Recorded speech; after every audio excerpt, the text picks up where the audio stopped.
Welcome back students. आज हम कर रहे हैं एक्सरसाइज 5.2। एक्सरसाइज 5.1 हम पहले कर चुके हैं। उस वीडियो का लिंक आप इस वीडियो की डिस्क्रिप्शन बॉक्स में देख सकते हैं। पहले हम इसका इंट्रोडक्शन पार्ट स्टार्ट करते हैं। देखिए 5.1 एक्सरसाइज में आपने पढ़ा था, सपोज हमारे पास ये एपी दी हुई है 2 5 8 11 डॉट डॉट डॉट, ये हमारे पास एपी है। अगर मैं आपसे पूछता हूं इसकी पांचवी टर्म क्या होगी, आपने किया था 5.1 एक्सरसाइज में, या इसकी छठी टर्म कौन सी होगी, आपने इस चार टर्म के बाद इसकी तीन टर्म और निकाली थी। जैसे पांचवी टर्म निकालनी है तो आप कैसे निकालते थे, 2 + 3 5, 5 + 3 8, 8 + 3 11, 11 + 3 14, 14 + 3 17। यानी कि जो हमारा डी है फिक्स नंबर है, वो डी होता है। डी यहां पे कितना है 3, तो वो ऐड करते रहो। 11 में 3 ऐड किया 14, अगली टर्म आ गई। 14 में फिर 3 ऐड किया 17वीं टर्म आ गई। यानी कि पांचवी टर्म क्या आ जाएगी हमारी, 11 में हमने 3 ऐड किया। ऐसे निकालते थे आप 6 टर्म, जो फिर पांचवी टर्म आ गई, फिर उसमें फिर हमने डी ऐड कर दिया, 17 आ गया। इस तरह से हम टर्म निकालते थे। बट यहां पे सपोज आपको बोला जाता है कि इसकी 50th टर्म निकालो, 50वीं टर्म, तो कैसे निकालेंगे, टफ हो जाएगा। इस तरह से ऐड करते जाएंगे। या इसकी 40th टर्म निकालो, 40वीं टर्म निकालो, तो टफ है निकालना। तो इस एक्सरसाइज में हम यही करने वाले हैं कि आपके पास एक एपी दी हुई है और आपको बोला जाता है इसकी 20वीं टर्म निकालो इस एपी की, या 40वीं टर्म निकालो, या 50th टर्म निकालो, 50वीं टर्म। तो कैसे निकालेंगे, उसके लिए एक हमारा फॉर्मूला है, एक ही फॉर्मूला है जो कि हमारी पूरी एक्सरसाइज में यूज होगा 5.2 में। तो वो फॉर्मूला क्या है, nth term of an AP. किसी भी एपी की हम nth टर्म कैसे निकालेंगे, nth टर्म, जैसे ये इसको डिनोट करते हैं an से, an का मतलब है nth टर्म। जैसे a2 का मतलब सेकंड टर्म, a4 का मतलब फोर्थ टर्म, a10 का मतलब 10th टर्म। तो उसी तरह an है, n हमारा कुछ भी हो सकता है, 10 20 30 40 50 1 2 3 कुछ भी, वटएवर नेचुरल नंबर है। तो इसका फॉर्मूला होता है a + n - 1 × d। ये फॉर्मूला लगाना है आपने, ये फॉर्मूला याद रखना है, a + n - 1 × d, nth term निकालने का। ठीक है, जहां पे a का मतलब है फर्स्ट टर्म और d का मतलब है कॉमन डिफरेंस। फॉर एग्जांपल ये आपके पास एपी है, क्वेश्चन लेते हैं, ये पी आपके पास, और फाइंड करना है आपने, फाइंड 30th टर्म, इसकी 30वीं टर्म निकालनी है। क्या निकालनी है, क्वेश्चन से आपको पूरा क्लियर हो जाएगा। 30वीं टर्म निकालनी है, कैसे निकालेंगे हम, तो an का फॉर्मूला हमें पता है। यहां पे देखें, a आपको पता है, सॉल्यूशन स्टार्ट करते हैं हम इसका। a आपको पता है कितना है 2 है, और d कितना हमारा यहां पे 3। an का फॉर्मूला लिखो, an a + n - 1 × d।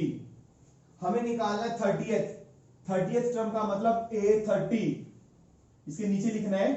इसका मतलब क्या हो गया, 30वीं टर्म। समझ में आ रहा भाई, 30th टर्म का मतलब a30 आपने निकालना है। तो n को क्या पुट कर दो इस फॉर्मूले में, पुट n = 30। तो n को मैंने 30 पुट कर दिया, तो a + n 30 - 1, n को 30 पुट किया तो क्या होगा, a + 29d। तो a30 हो गया हमारा a + 29d।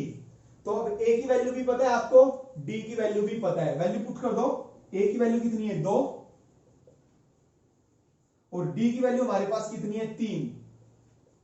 तो 2 प्लस इसको मल्टीप्लाई करेंगे 87, तो कितना आ गया 89। तो यानी कि 30वीं टर्म 89 होगी। इसी तरह से हम इस फॉर्मूले के अंदर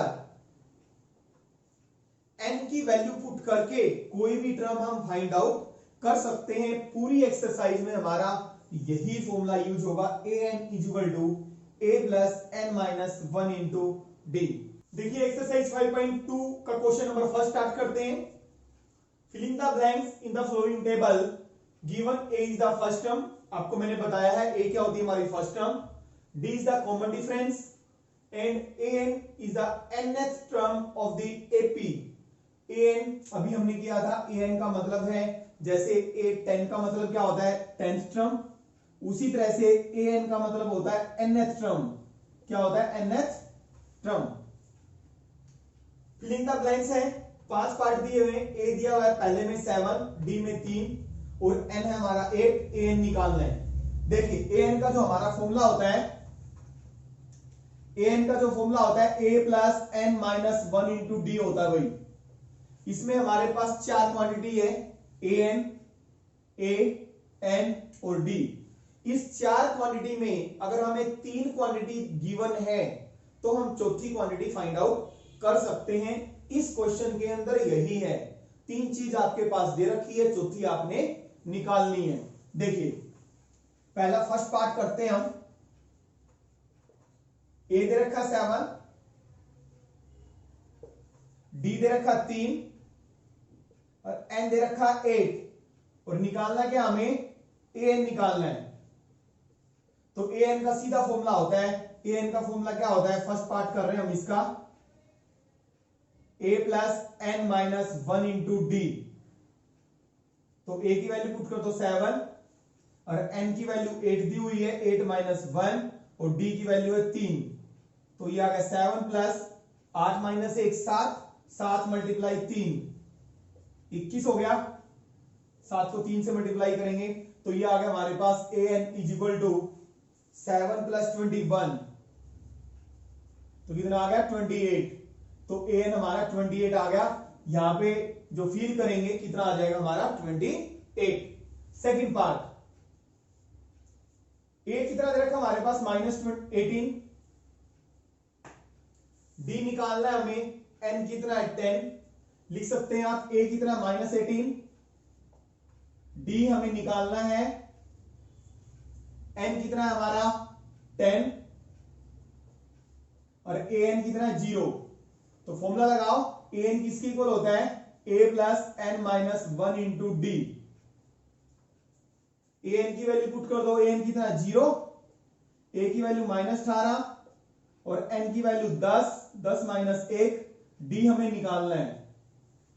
हमने सिर्फ फॉर्मूले में वैल्यू पुट की है, -18 को इधर लेके आएंगे जो प्लस का बन जाएगा, 10 माइनस 1 9d, तो 18 is equal to 9d।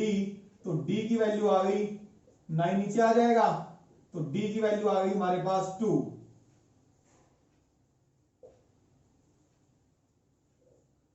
Third part करते हैं, थर्ड में वही पहले फॉर्मूला ही लिख लो, A N is equal to A plus N minus 1 into D, ये होता है फॉर्मूला। ए दिए निकालना है, डी पता है, ए एन कितना है -5, ए एन कितना -5, ए हमारे पास निकालना है, एन दे रखा है 18, 18 माइनस 1 और डी हमारे पास है -3। समझ में आ गया भाई, हमने सारी वैल्यूज पुट कर दी, सिर्फ ए हमें क्या करना है निकालना है। थर्ड पार्ट कर रहे हैं हम, ठीक है। तो -5, ए प्लस 18 में से 1 जाएगा तो कितना बचेगा 17, 17 को -3 से मल्टीप्लाई करेंगे, फिर -5 is equal to a minus 51, -51 है, इधर लेके आ जाएंगे, किसका हो जाएगा प्लस का हो जाएगा। तो ए इज इक्वल टू कितना आ गया हमारे पास 46, 51 में से 5 माइनस करेंगे तो ए कितना आ गया 46। इसका फोर्थ पार्ट स्टार्ट करते हैं। ए कितना दे रखा हमारे पास -18.9, डी दे रखा 2.5, एन हमें निकालना है और ए एन दे रखा 3.6। अब फॉर्मूला लिखे आप पहले, तो सबसे पहले क्या लिखना formula, a N is equal to A plus N minus 1 into d, ठीक है। अब वैल्यू जो दे रखी है वो पुट कर दो, ए एन की वैल्यू 3.6, ए की वैल्यू -18.9 और n की वैल्यू हमें निकालनी है और d की वैल्यू दे रखी 2.5। इस 2.5 को इससे मल्टीप्लाई मत करो, अगर पॉइंट में है तो मल्टीप्लाई मत करो, तो कैलकुलेशन थोड़ी हमारी आसानी होगी। अदरवाइज कोई नंबर हो, नेचुरल नंबर 2 3 4, उससे मल्टीप्लाई कर दो। 2.5 को पहले n से फिर 1 से मत मल्टीप्लाई करो, एज इट इज रहने दो। 3.6 इस माइनस 18.9 को राइट से लेफ्ट में ले आओ तो प्लस का बन जाएगा, ये होगा n माइनस 1 इंटू 2.5। इसको ऐड करेंगे 22.5 आएगा हमारे पास। n माइनस 1 मल्टीप्लाई 2.5, क्योंकि हम इसको मल्टीप्लाई में है तो क्या आ जाएगा, नीचे डिवाइड में आ जाएगा ना, तो इसको नीचे ले आओ।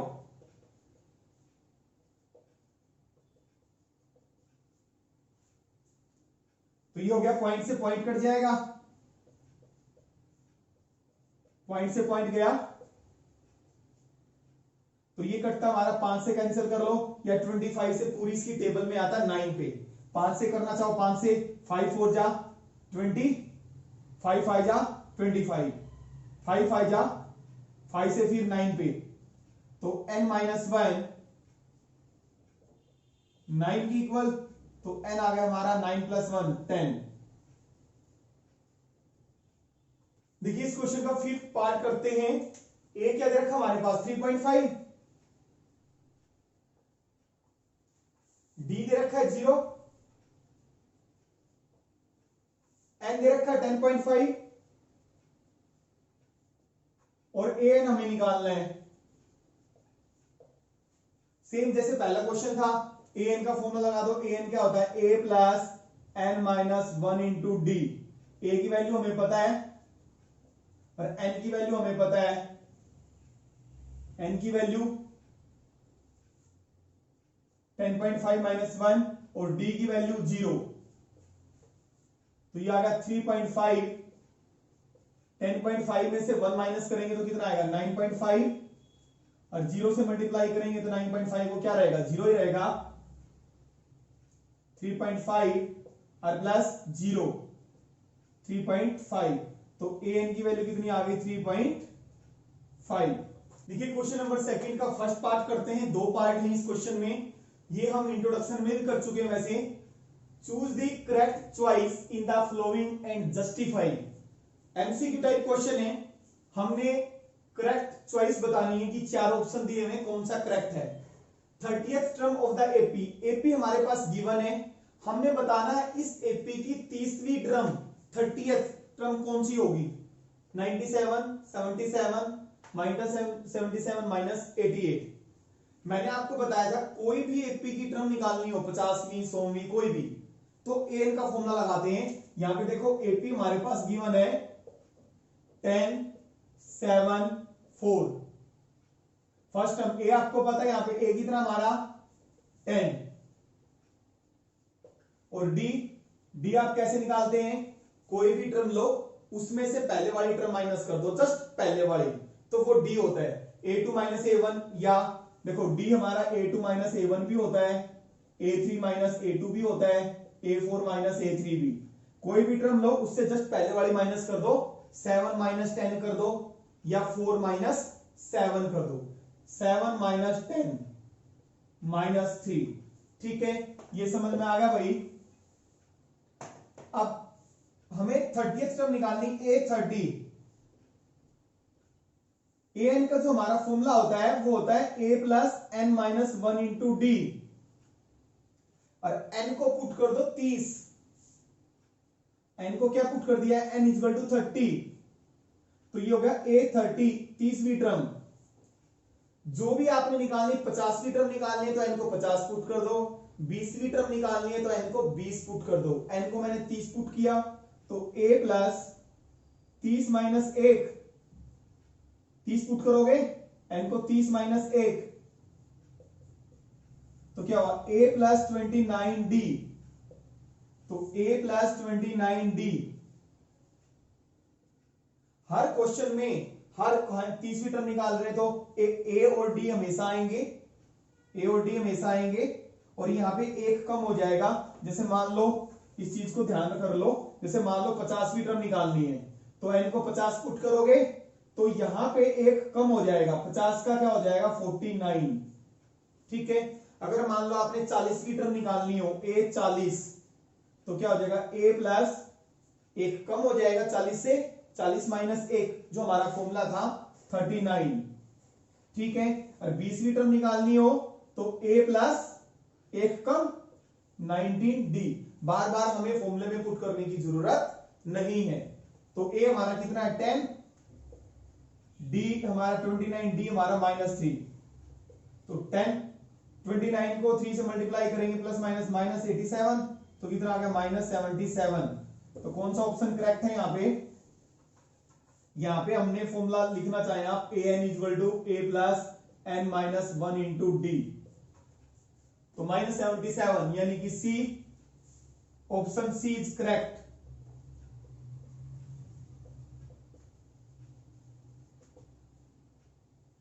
देखिए इस क्वेश्चन का सेकंड पार्ट करते हैं। 11th term of the AP, 11वीं टर्म हमने निकालनी है, एपी दी हुई है, सेम चीज है।